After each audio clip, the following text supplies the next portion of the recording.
Assalamualaikum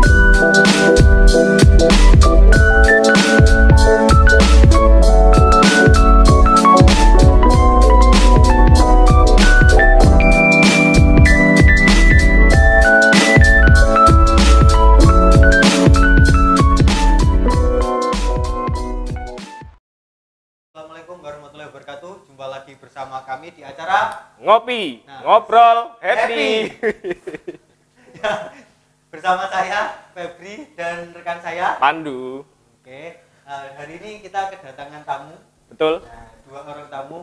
Yang pertama tamunya adalah Pak. Halo, Agung Priyadi. Dan juga Haris Putih. Oke. Nah, di acara ngopi ini kita ngapain Pak Pandu? hari ini kita akan banyak sekali ngobrol-ngobrol tentang dunia pendidikan dan juga dampaknya pada saat COVID-19 hari ini ya, seperti itu. Oke. Alangkah lebih baiknya kalau perkenalan dulu aja. Oh iya, betul. Nah, kita biar agak kenal juga sama Iya. Pak Haris dan Bapak Agung. Iya. Bagaimana kabar Bapak Haris dan Bapak Agung? Alhamdulillah baik, terima kasih. Alhamdulillah sehat juga. Akhir-akhir ini sibuk apa Pak? Ya, seperti biasa rutinitas pekerjaan, kita seperti biasa bekerja sesuai dengan tugas-tugas tanggung jawab saya saja. Ya, mungkin kalau Pak Haris Sama. Ya, jadi kalau saya kebetulan juga ada jam mengajar, terus kemudian ini tadi mengajar terlebih dahulu, terus kemudian setelah ngajar baru mengerjakan pekerjaan di Litbang. Oke. Ya, mungkin sebagai informasi yang lain-lain juga, kedua narasumber kita kali ini adalah dua orang guru sebetulnya ya, yang kebetulan mengajar di SMK Negeri 6 Malang. Pak Agung Priyadi dan juga Pak Haris Budi ini adalah dua orang guru yang mengajar di SMK Negeri 6 Malang. Pak Agung Priyadi ini adalah guru yang mengajar di SMK Negeri 6 Malang di Teknik Instalasi Tenaga Listrik, dan Pak Haris Budi ini juga guru di Teknik Kendaraan Ringan dan Otomotif. Ya.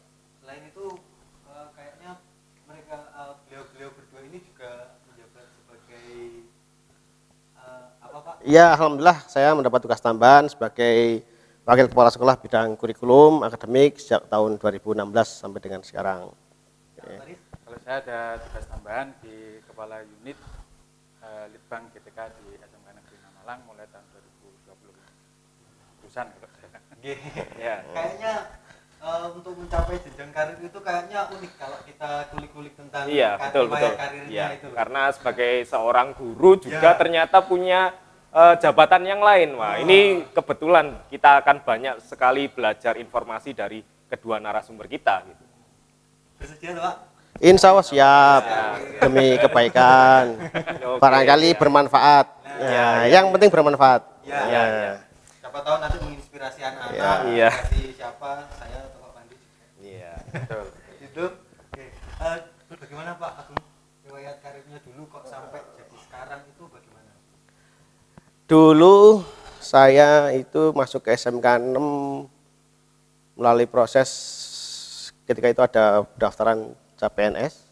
Saya ikuti tahun 2005, kalau nggak salah SK turun 2006, penempatan langsung di SMK Negeri 6 Malang. 2006 kita masuk, waktu itu kita ngajar sesuai dengan tugas dan kewajiban ngajar. Kemudian tahun 2008 kurang lebih saya mulai mendapat tugas tambahan di jurusan. Waktu itu namanya masih familiar dengan jurusan sebagai sekretaris program, sekretaris jurusan. Ya, kemudian tahun 2013 saya diberi kepercayaan untuk menjadi ketua kompetensi keahlian waktu itu namanya ketua kompetensi keahlian teknik instalasi pemanfaatan tenaga listrik waktu itu namanya, sampai dengan tahun 2015 Juni 2015.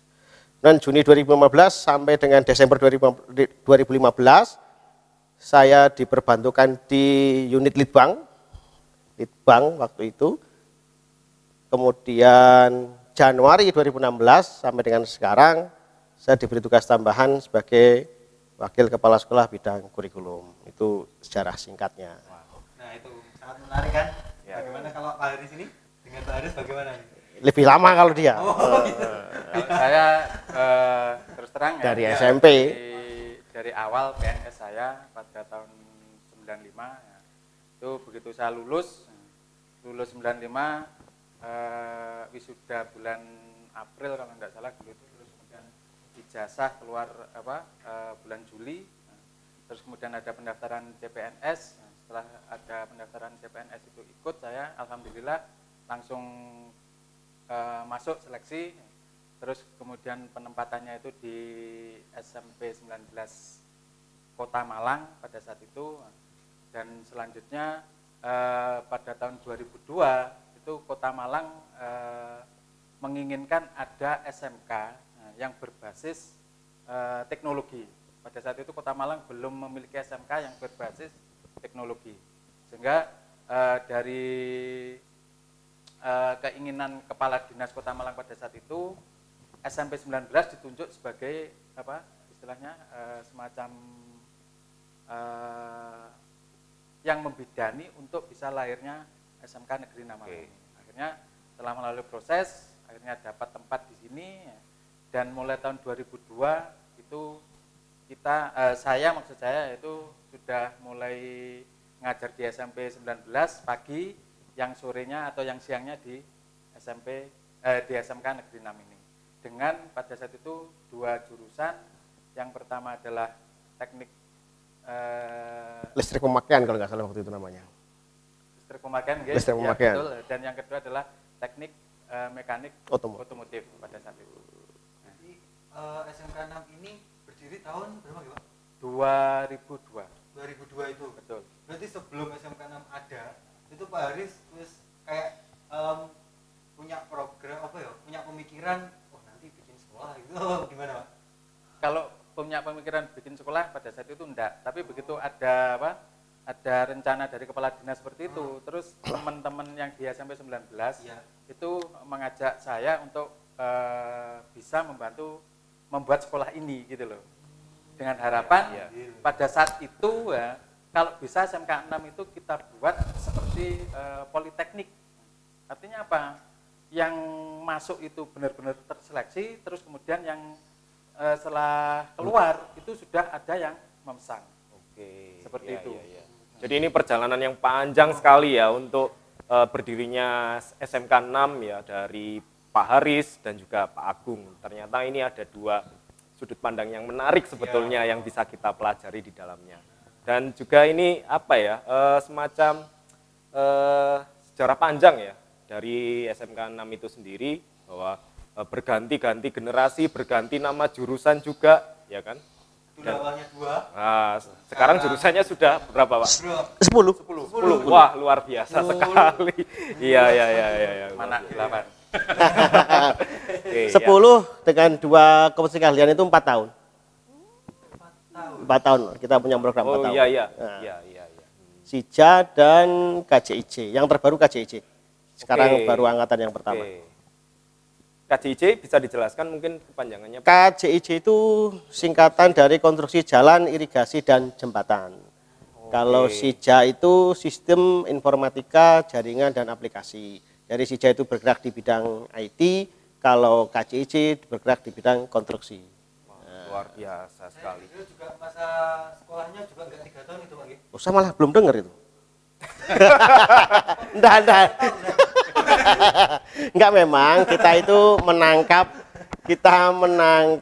apa istilahnya, apa yang menjadi tantangan ke depan, bahwa memang usia sekolah SMK yang 3 tahun itu kan dirasa nanggung ya, untuk bekerja itu usianya masih belum mencukupi. Nah, karena untuk syarat menjadi seorang karyawan atau seorang pekerja di sebuah perusahaan itu kan harus minimal umurnya harus memenuhi standar dulu kan. Nah, salah satu hal yang bisa kita laksanakan sebagai sebuah terobosan berarti kita harus punya kelas yang 4 tahun.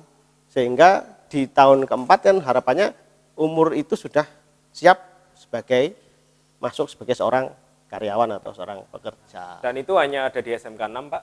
Atau di sekolah yang lain mungkin ada mungkin? Insya Allah ada. Oh, ada. Insya Allah ada.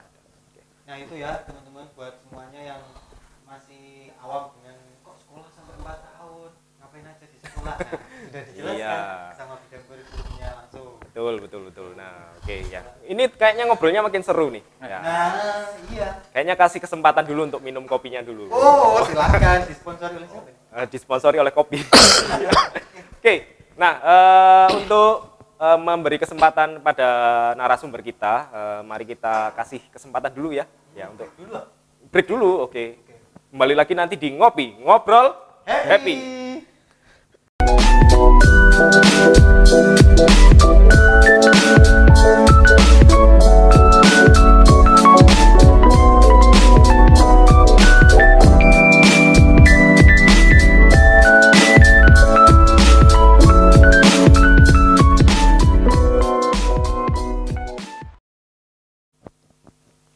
Kembali lagi di Ngopi, ngobrol happy. setelah tadi sudah dijelaskan panjang lebar tentang riwayat karir ya. Ya, riwayat karir. Bapak beliau ini. Ya. Yang senior ini tentunya. Sebenarnya saya agak Sebenarnya jangan senior, lebih dulu di sini gitu. Oh, lebih dulu di sini. Oke. Ya. Kalau senior nanti kelihatan tua. Oh, Ya. padahal Masih muda. oke, tetap betul. dengan semangat. Muda. Oke, ya betul. Oke. Mungkin kita tanya-tanya dulu pada Pak Haris yang mungkin lebih awal ya di sini ya di SMK Negeri 6 Malang. Mungkin Pak Haris dari sekian panjangnya perjalanan SMK Negeri 6 Malang ini dan sampai di situasi yang sekarang kita alami di masa-masa pandemi seperti ini, apa sih yang berbeda dari saat waktu awal Pertama dulu kali, dengan ya. waktu pandemi seperti saat ini? Yang jelas kalau dari awal ya, itu sistem kekeluargaan antara GTK itu terasa terasa erat sekali gitu loh. Oke. Nah, tapi begitu ada pandemi ini ya, karena kita masuknya itu shift, artinya sehari masuk sehari WFH ya, maka kayaknya rasa kekeluargaan itu di antara teman-teman GTK sedikit Merenggang gitu. merenggang. Semoga saja tapi tidak. Iya. Itu mungkin hanya Firasat. atau Perasaan. Perasaan. Oke. terlalu baper karena corona kita yang harus Iya. dipisahkan seperti itu gitu loh. Dulunya masuk ketemu terus tiap Ya, betul. betul. Ya ketemu jarang. Iya, jarang ketemu. Jarang ketemu, terus kemudian kalau kita misalkan mau ngobrol secara enak, secara langsung semacam pada saat sebelum pandemi itu, waduh, kayaknya sekarang ya memang harus harus terbatasi dan harus menjaga jarak dan prokesnya itu harus benar-benar dilaksanakan sekarang. Mungkin dari Pak Agung mungkin ya barangkali ya. Ya, gimana? Kalau di saat sebelum pandemi dan di saat pandemi sekarang ini yang membuat situasinya berbeda mungkin gitu ya. Nah, itu apa sih gitu? Berbeda situasi, saya kira ya mungkin karena terbawa oleh suasana saya sebenarnya. Saya kira kalau masalah pekerjaan ya memang kalau misalkan kita ngajar ya, kita ambil contoh ngajar aja lah. Ngajar kalau sebelum pandemi kan tatap muka. Tatap muka hampir semua guru memang dulu mengenalnya mengajar itu kan ya tatap muka. Ya kan? Nah, sekarang ketika pandemi semua harus daring. Beberapa teman-teman guru rekan sejawat mengalami kendala karena mungkin dari sisi penguasaan IT-nya,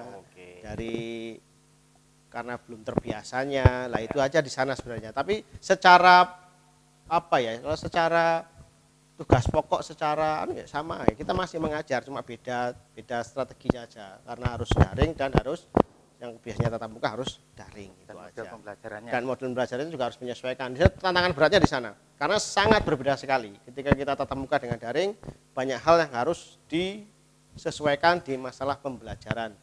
Dalam hal masalah bagaimana agar peserta didik, siswa itu pertama mau mengikuti, kemudian setelah mau mengikuti, bagaimana peserta didik ini bisa memahami apa yang kita berikan. Ini karena ya kita nggak bisa memantau secara langsung. Iya. Betul. Ini Nggak situasi yang berat ya. Ya, berat, terus terang beratnya di sana, sangat berat. Ya. Secara psikologis kan kalau bertatap muka langsung kan tahu Iya, betul. verbal dan non verbal. Iya. Nah, ya kalau seperti itu. nggak ketemu kan sulit ya. Nah, Ya, betul, ya betul. gimana? Kadang- Wajah anaknya yang mana itu ya. Oh, Oke, ya. Jadi ya memang dua-duanya ini berarti ini tantangannya sangat besar ternyata ya. Ketika sebelum pandemi ternyata mungkin punya tantangan sendiri. Ketika kita bertatap muka mungkin bapak guru ini menghadapi murid yang nakal ya bisa dihadapi langsung. Tapi kalau saat situasi pandemi berarti bagaimana caranya supaya anak-anak tetap ikut pembelajaran dan memahami materinya kan gitu. Iya, tantangannya berat memang di sana. Satu lagi juga karena memang ya usia-usia peserta didik kita, siswa kita itu kan memang usia katakanlah transisi dari remaja menuju dewasa ya. Dewasa artinya mereka itu sebenarnya dalam usia-usia harus butuh bimbingan, harus butuh istilahnya arahan, kawalan. Nah, sementara daring itu menuntut kedewasaan, menuntut tanggung jawab yang besar dari individu-individu peserta didik kita. Nah, ini tantangannya di sana. Tantangan di sana. Bagaimana kita bisa memberikan kawalan secara daring juga, tidak hanya sekedar aku ngajar materi saya ini sampaikan di media yang kita gunakan. Nah, tapi nanti masalah dia paham nggak paham dan belakang ya sulit. Oh, iya, sulit. Iya, kita nggak bisa seperti itu. Nah, ini kalau bicara tentang bimbingan ya remaja dewasa ini Mas Febri sebenarnya yang tahu tentang itu. Oke, ya. Bagaimana kalau Pak Aris yang cara apa mungkin atau kendala apa yang berat? Oke, kalau kendala mungkin yang saya rasakan sementara ini yaitu tadi mungkin minat anak didik kita atau minat siswa kita terhadap pembelajaran dengan model daring seperti ini ya. Karena sebenarnya pembelajaran kita ini tidak full daring sebetulnya, bisa dikatakan semi. Karena apa? Karena kita bisa memasukkan menyampaikan materi itu melalui Google Classroom, terus kemudian dari materi yang ada di Google Classroom itu bisa di-download. Nah, setelah di-download terus kemudian tanpa menggunakan internet atau tanpa melalui jaringan, nah, maka anak tersebut bisa mempelajari tersendiri secara istilahnya tanpa jaringan. Oke. Nah, Berarti di luar jaringan luring gitu ya. Istilahnya luring. Nah, dari situ setelah kita menyampaikan materi tersebut, sebetulnya teman-teman guru itu kayaknya juga sudah memberikan instrumen-instrumen untuk mengetahui keberhasilan peserta didiknya gitu loh, atau siswa-siswanya. Tapi sudah diberi instrumen-instrumen seperti itu, kayaknya siswa kita yang tidak mau mengerjakan. Nah, sedangkan kita untuk istilahnya kalau secara tatap muka kan kita langsung jelas mana tugasmu gitu kan sudah enak. Tapi kalau sudah melalui daring seperti ini, kita menunjuk mana tugasmu itu Agak kesulitan. jadi kesulitan karena terbentur dengan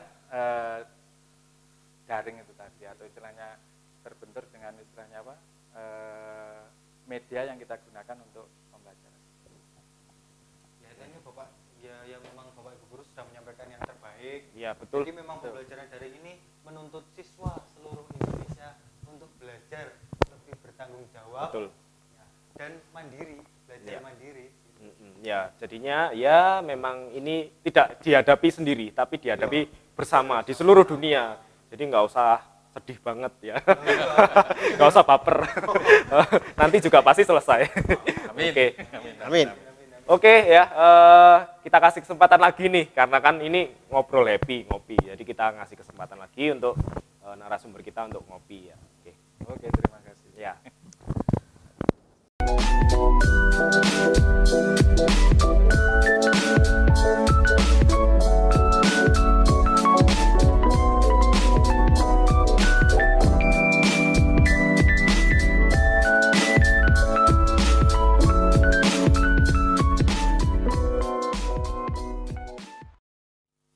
Kembali lagi di acara Ngopi Ngobrol Happy. Ya, wah kayaknya narasumber kita udah bisa nih Oke, ngikutin mulai ngopi. kebiasaan. Iya, oke Nah, bener. Iya. Oke. Mulai apa jargon-jargon kita. Oh iya, nanti kapan-kapan diundang lagi.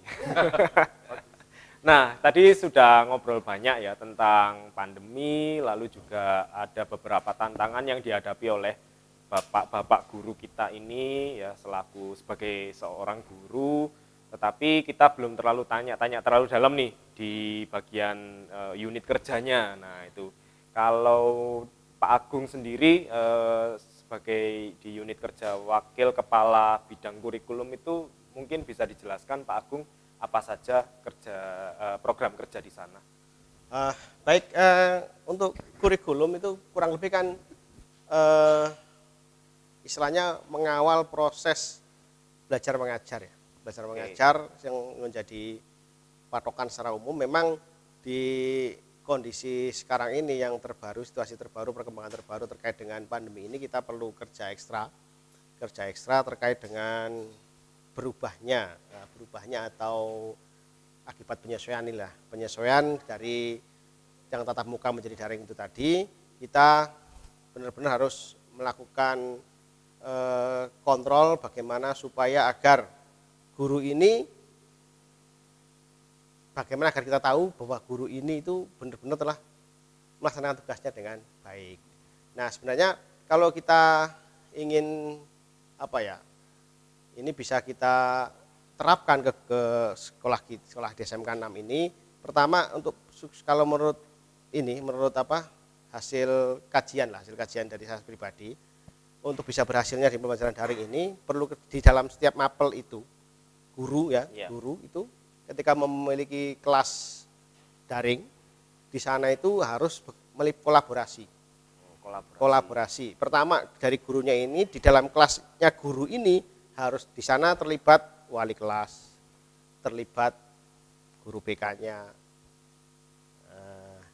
Jangan lupa orang tua siswa. Minimal 4 komponen ini. 4 komponen ini ada di dalam komunikasi mereka untuk memberi pelajaran. Ini nanti akan menghasilkan, saya kira akan lebih menghasilkan yang terbaik untuk pembelajaran di masa pandemi ini, di masa daring ini. Selama ini kita hanya mengontrol lewat isian jurnal, tapi kita belum bisa masuk secara dalam apakah ini benar-benar dilaksanakan. Tapi saya kira, saya berpikir positif, semua pasti sudah berjalan dengan sebagaimana mestinya. Ya, daripada kita nanti berpikir yang berat-berat lah. Situasi sudah berat begini, kalau ditambahi berat nanti kita stres dewi. Oh ya, betul. Positive thinking thinking saja. ya. Ya kekurangan ya pasti ada. Tapi kekurangan itu ya kita cari solusi yang terbaik seperti apa. Jadi harus melibatkan banyak komponen ya, biar Sebenarnya saling berkesinambungan. Iya, kolaborasi di antara 4 itu. Saling mengawal pembelajaran selama daring. Ngomong-ngomong berkolaborasi, ini denger Pak Pandu ini wali kelas. Ya, saya wali kelas di sebuah sekolah lah. Ya, sama. Harusnya kita memang berkolaborasi. Iya, berkolaborasi ya. Biar jadi satu kesatuan yang enak gitu kalau dijalankan. Oke. Kalau Pak Haris di Kepala Unit Penelitian dan Pengembangan ya di SMK 6 gimana Pak?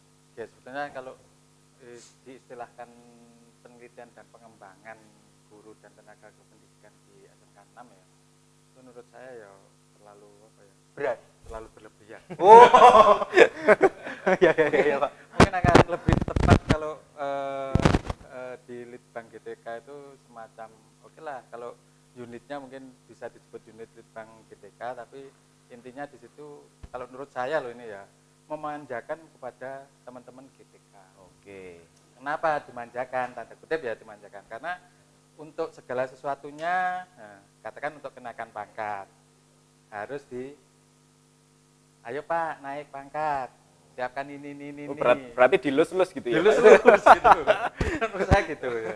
Terus kemudian kalau dikaitkan dengan yang di Pak Agung tadi, itu juga termasuk di program saya. Artinya di Litbang GTK itu ada yang namanya semacam untuk ASN itu harus ada proses PKB. Nah, di PKB itu proses salah satunya adalah mengevaluasi dari pelaksanaan pembelajaran yang dilakukan oleh masing-masing Bapak Ibu. Nah, dari situ nanti otomatis kita juga harus memberikan nilai kepada mereka yang pada akhirnya nanti akan muncul nilai PKB. Di mana nilai PKB nanti berujung pada yang namanya SKP atau sasaran kinerja pegawai. Oke. Itu anak-anak. Jadi Bapak Ibu guru juga dinilai ternyata. Iya, memang. Iya. Saya kira cuma pelajarannya anak-anak yang dinilai, ternyata banyak. Jadi semuanya baik itu ASN atau istilahnya guru yang sudah statusnya PNS maupun guru yang masih GTT maupun PTT itu ada istilahnya penilaiannya. Oke, nah ini mungkin kalau di perusahaan tuh bukan litbang tapi human resources. Nah, Ya, semacam itulah. sumber daya manusia. Betul. Sumber daya manusia. Sumber daya manusia. SMK 6 itu termasuknya sudah bagus dalam artian sudah sudah membuat unit tersendiri untuk mengelola SDM. Aslinya dulu SDM itu ikut ke kami, ke bagian saya, kurikulum. Bayangkan, terus ngurusi pembelajaran, ngurusi guru-guru nih seperti yang disampaikan Pak Aris tadi, kepangkatan dan macam-macam. Nah, SMK mau mengambil satu langkah ke depan, dibuat unit tersendiri sehingga sudah ada yang ngurus sendiri. Jadi lebih nanti harapannya layanannya menjadi lebih bagus. Ini aja. Baru waktu itu saya pertama kali berkunjung ke SMK 6, nah itu baru tahu litbang, penelitian dan pengembangan. Kok ini baru ada di sini? Mulai waktu kuliah itu ya main-main ke sekolah itu nggak ada yang seperti itu. Makanya apa gitu? Ada litbang. Itulah. Ya. Sebenarnya bermula dari apa yang disampaikan Pak Agung tadi. Kalau dulu SDM, dan insya Allah kalau SDM itu mungkin di sekolah-sekolah lain ada.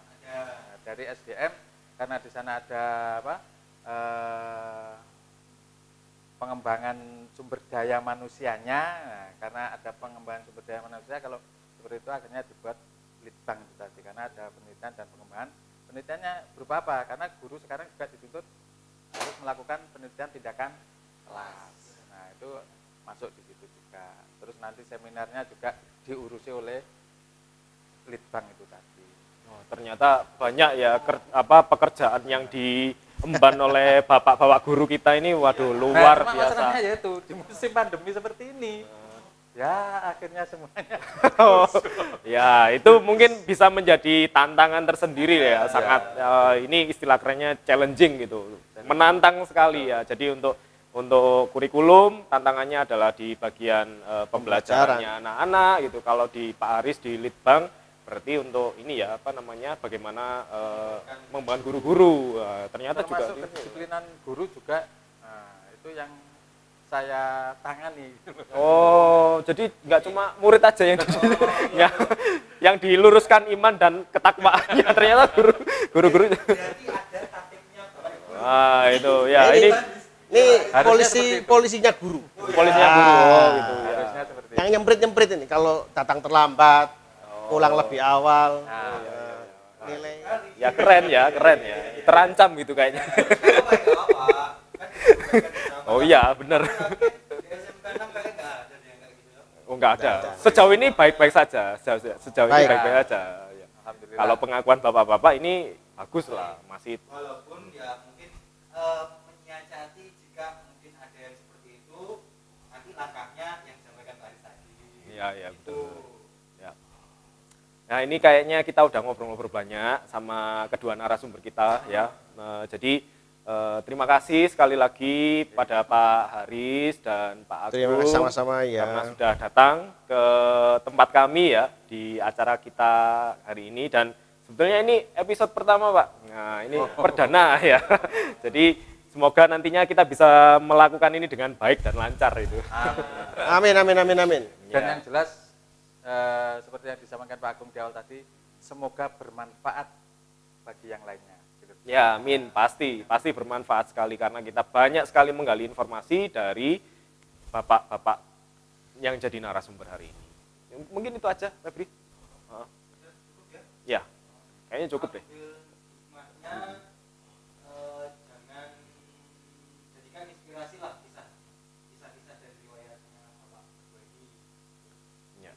jadi inspirasi pastinya. Semoga menginspirasi. Ya. Oke, itu aja yang bisa kita bawakan hari ini. Kita nanti akan berjumpa lagi di talk show selanjutnya. Nantikan episode-episode selanjutnya. Iya, dan nggak di sini terus. Nanti kita pindah. Ganti, narasumbernya ganti. Iya, narasumber ganti, tempatnya ganti, dan nanti boleh. Ya, nanti kita ke tempat yang lain. Oke. Terima kasih teman-teman. Ya, jadi terima kasih Bapak-bapak narasumber, terima kasih semuanya, penonton semuanya.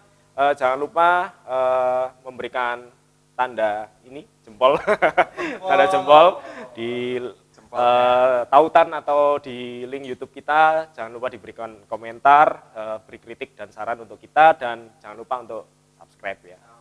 Subscribe. Nah, Tentunya. Oke, terima kasih. Wassalamualaikum warahmatullahi wabarakatuh. Waalaikumsalam. Salam sejahtera untuk kita semua dan bye. Salamannya ini. Ngopi. Ngopi, ngobrol, happy.